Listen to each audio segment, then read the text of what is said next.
Yarmarka'nın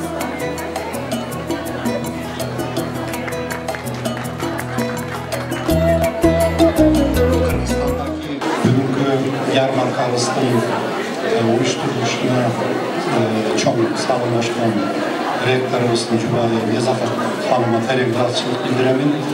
Başka bizden gecekilerimizge, geceli karındaşlarımızga da telegrazçılık bildiremin. Bugün yasalgan iştin sonunda çoğultulan carda Kırgızistan'daki Bişkek'teki Baldar Onkologiyalik Orukanasına verilen kiçine olsa da oşol ballarımızga jardam bolur dep jasalabыз bu işti.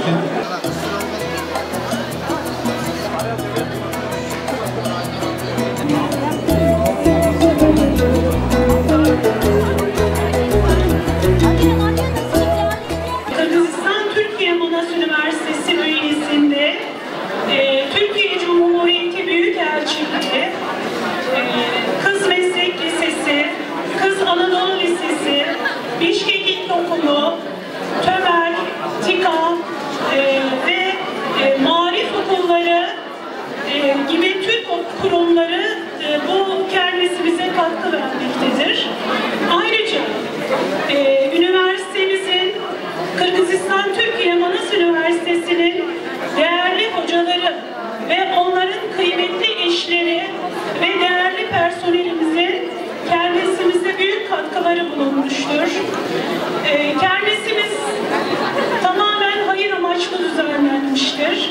Kermesimizde 200'ü aşkın Türk ve Kırgız yemekleri, tatlıları ve tuzluları yer almaktadır. Kermesimizin geliri Kırgızistan Bişkek Onkoloji Çocuk Hastanesi'ne ve ihtiyaç sahiplerine bağışlanacaktır.